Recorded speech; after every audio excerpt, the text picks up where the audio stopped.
Hey, this is Chuck Rowe from MSG. Thanks for joining us again for another webinar.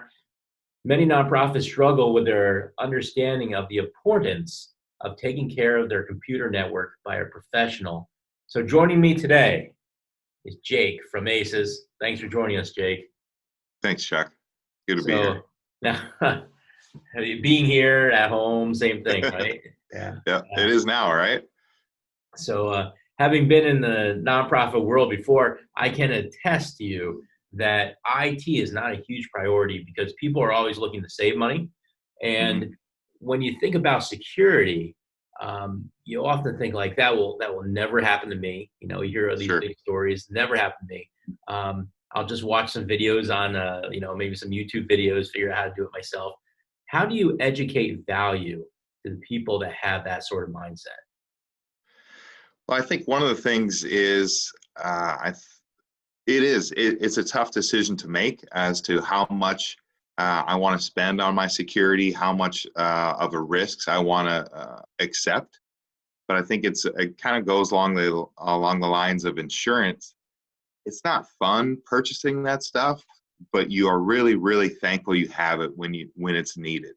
And that's kind of the way IT works, is hopefully you don't really notice it running and working for you. But when you have a major problem, it's good to have a partner and somebody who's skilled and competent to call to help you out. Well, the key word in there was probably skilled and competent. Yeah, So what a lot of people will often do is they'll have someone on their staff that maybe set up their computer at home one time, and they all of a sudden sure. say, "Hey, you know what? Guess what? You're now our IT person." Or Yep, they'll find a volunteer. Now, you don't see that in the business world as often because people don't usually volunteer for things like that. But in the nonprofit world, it's not uncommon to find a volunteer and say, "Hey, can you come by a handful of times a month just to look at our network and take care of our security?"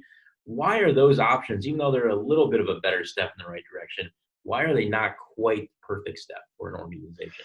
I think you're right. I think it's a better option than having nobody or not paying attention to it. But one of the things you'll find is that it's important to monitor this stuff. So if you have somebody that is maybe getting involved quarterly or once a year or twice a year, there may be stuff that's happening in terms of maybe it's an update for a program, a business specific program that might be a security risk that you don't even know about. And these things, I think that's where professionals come in and can help smooth that out, where they can do more of like a monitoring and a proactive approach rather than reacting to problems that come up. Well, you have that staff member on staff, like I said, that maybe fixed a computer once or twice in their life, and now they're made the IT director by default. Um, what do you think the knowledge level that people are missing out on when you have somebody that's trying to do everything that really doesn't know a lot compared to a staff at an IT company like ACES? Yeah. Well, I think you're right. I think a lot of nonprofits and businesses too, one or two employees might make the mistake of showing some aptitude in IT and technology, and they kind of get assigned to do that role. So I know exactly what you're speaking of. But one of the things with maybe having a specialist or a group of people is, for example, at ACES, we have three different levels of technicians. We have help desk technicians, technicians that work on special projects outside, and then also technicians that work on special projects inside as well, systems techs. So I think what you'll find is that team can bring a lot of knowledge, a combined knowledge. So maybe one guy has a lot of knowledge with servers, and maybe one guy specializes in firewalls, and they can make that teamwork, combine that to make whatever goal and the mission is of the IT, to make that a reality and to do it safely and much more efficiently than if, say, you or I tried to build out a network. Well, no one would want any part of that network that I build, that's for sure. But when you think of networks and servers that you can maybe buy at a store, or the one that comes to to mind for me that's just so prevalent would be like a firewall. Hmm. And you go to a store, you buy a firewall, and you say, well, you know what? I don't need a place like Aces or another IT company because I just bought a firewall. Sure. Why is that a common mistake for people? Well, I think there's a couple parts of that. Is um, we deal in equipment. IT companies deal in equipment that is, I'd say, enterprise level, industrial grade, that's designed to handle high traffic. And then also, oftentimes when people purchase their own firewall, um, that firewall is only, there's nobody managing that firewall. And what I mean by that is that firewall, there's a good chance it's only protecting against the threats that it knew of the day that it was brought online. So if your firewall is 1 year old, 3 years old, 5 years old, there's thousands and thousands of threats that it doesn't even know about. So it can't protect you against those. And And you that's probably where, come along a lot of those customers and clients where they show you a firewall, and then when you ask them how often do they update it, they probably tell you never. I'm sure that happens all the time, right? yeah, a lot of times, hey, here's where the firewall is. And then I ask, okay, who helps manage this for you? And usually the answer is nobody. I didn't know that was a thing. Hmm. Amazing. And then So, you know, another thing that comes to mind would be passwords. yeah. And I think a lot of times when it comes to passwords, people just think, well, I'll make it really tricky. I'll just use some initials, maybe switch up a letter or two, and then end it off with 123 or something. Yep. What kind of suggestions do you have for passwords? I think one of the things that we're leaning more towards is phrases, something that you can remember, and it doesn't have to be a combination of symbols and letters and stuff. It can be, maybe it's a phrase of, what your favorite football team is, or um, my daughter is the best girl in the world, or something like that, that you can remember, but that does have some complexity to it. And that way, because if you don't have that password, if you've lost the password or can't remember it, um, then you're in the same boat that you were before. And would you suggest people change their passwords like every month, once a year, never? Yeah, I'm I guessing it's know. not never. Yeah, more than never would be a good start. But I know it's a hassle to change those passwords and stuff, but it is really important because there's so many times, especially in not using the same password with any of your work accounts that maybe you use for like a social account. For example, I think Facebook had at least 4 or 5 data breaches last year.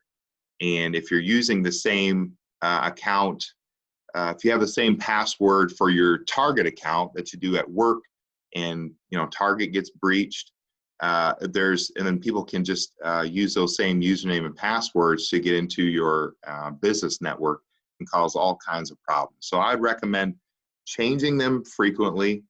It doesn't have to be every week. I think usually ACEs, we try to do them every 60 or 90 days with our clients, but also not reusing those passwords across any different sites, and also using a password that you're going to be able to remember. So something a nonprofit is going to say, and I'm sure other small businesses say this as well, but a nonprofit is going to say to themselves, like, we work with our clients doing certain things that nobody else would care about. Why would I care? Like, who's going to actually want to steal my information? Yeah. Well, I think one thing is to remember is you hear about phishing, and that is where people are just casting a wide net and not necessarily being picky or exclusive as to who they're targeting or the business that they're targeting. They just want to get somebody to fall into this trap. And it really doesn't matter what the information is, as long as you want that information back, it's valuable to them. So they may be hack into your network and have control of information that they have no idea what it is. And but that doesn't matter because that information still has value to you, and they know that. So you're right. Many of these schemes, they don't necessarily care about what your information is. They just want you to want your information back. Well, and the tricky thing about these phishing emails that you bring up is that, firewalls and AV don't always stop them because those emails look so legit that Yep. so maybe you can give a tip or two of, is there anything you would look for or you want people to look for as far as some phishing scam kind of hints when you see an email? Yeah, there's a couple things with that. I think a lot of them now, a popular one is, maybe you'll get an email from your boss that says, hey, can you go buy some iTunes gift cards? I want to give them to this client or this client, and things that seem legit. And so that's one of the things that I see happening. But also, I think it's important to have multi-factor authentication for your accounts, specifically like your email. So for example, if you tried to log into it, you would need some other device or some other way, two forms of authentication to prove I am who I say I am. That tends to slow things down a lot too. And I think it's just, you really have to be careful about the way these messages are constructed and who they're coming from, because a lot of times they look legit. And I think it's important to have maybe an email program that does some of that filtering for you and does some protection for you. So just to give you an example, a couple weeks ago, I got an email from ACE's HR that I couldn't recall getting an email from ACE's HR, but it talked about the new work from home policies, and all that made sense. And so I opened up the email, and the way it was written said, hey, we've discussed our work from home policies, and here's the new schedule. And there was attachment to it.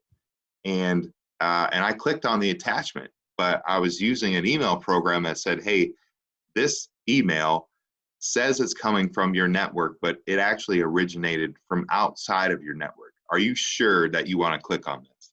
And that's when I said, no, I'm Oh, not sure. thanks. Yeah. So you just have to be really careful. And I think, having multi-factor authentication, as well as an email program that provides some of that for you as well, is really important.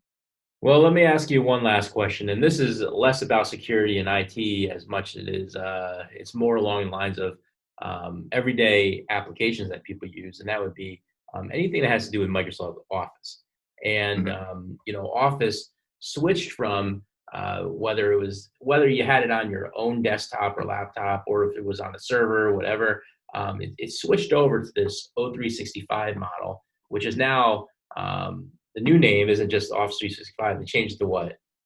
Offhand? Microsoft 365. Microsoft 365. Thank you. Yep. And and a lot of nonprofits, they spend a little bit of money on a server, and then they don't replace the server for years because they don't have money to replace it. It would be Sure. almost easier just to switch to O365. Could you tell maybe some of the benefits of switching to Microsoft 365? Yeah, I think there's quite a few of them. Like you mentioned, is you can move a lot of that stuff to the cloud. Whereas, so for example, Office 365 would enable you to you can log in from many different devices, but also it gives you a lot of security too. So you can restrict where the locations that an account can be logged into. So, for example, maybe you want to set it up so an employee's email can only be accessed from a certain state. You can do that with programs like Microsoft 365. And then there's different levels as to, if you want the programs to be able to be installed on your computer, or if you're fine using the web applications. There's, I think, 3 different tiers that customers can kind of slot into. And a lot of those, there's security tiers within those packages as well. And then the And then, other kind of positive for people that are getting away from servers is you can use SharePoint to just sharing Yeah. documents with everybody, right? Yep. I was going to mention there's the SharePoint, and then there's also Microsoft Teams. That's part of it too. So SharePoint is something that a lot of businesses use. It's a really cool document sharing, and you can see, you can update it in real time. Two people, you don't have to be in the same office. Two people can view the same document, and you can see in real time what the edits are. You can lock the documents down. You can see who made recent edits to it as well. Just some really cool features. And then the chat feature is the Microsoft Teams, which is like an instant messenger or a video chat, like Zoom as well. All that's integrated and part of it too. So for those who don't know, if you're a nonprofit, you want to make sure you go to TechSoup. And if you go to TechSoup for nonprofits, a lot of times Microsoft 365 will be free, but you might have to pay a couple bucks depending on what enterprise level you get. So make sure you go to TechSoup, check that out. So if people want to learn more about their help with getting help with IT or security or Microsoft 365, they can find out more from ACES by doing what? Yeah, you can reach me. You have my contact information. You can go to the ACES website, www.acesiowa.com as well. And we've got there's some chat functions on that website too. And, we can do what we call discovery, which is kind of basically a physical of your network and your IT situation, and kind of help you maybe understand some of the things that you had no idea you didn't even know, and kind of see where you're at with that, and then make some recommendations from there.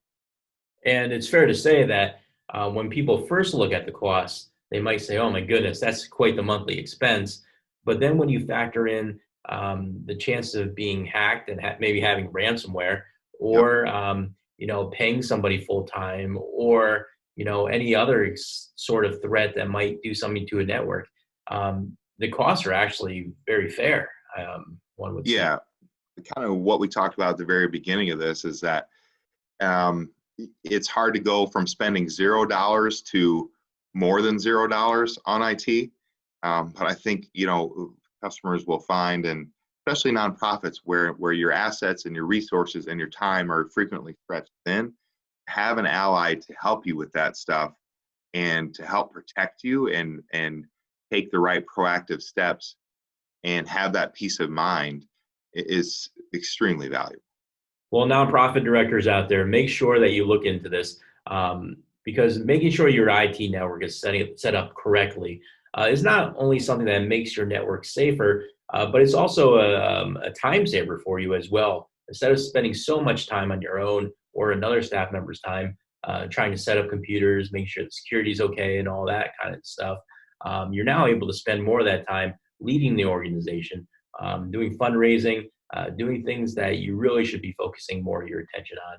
So anyways, thanks for joining us today, Jake. Really appreciate it. Absolutely. Thank you, Chuck. And thanks for everyone for joining us today. This is Chuck Rowe from MSG. Catch you next time.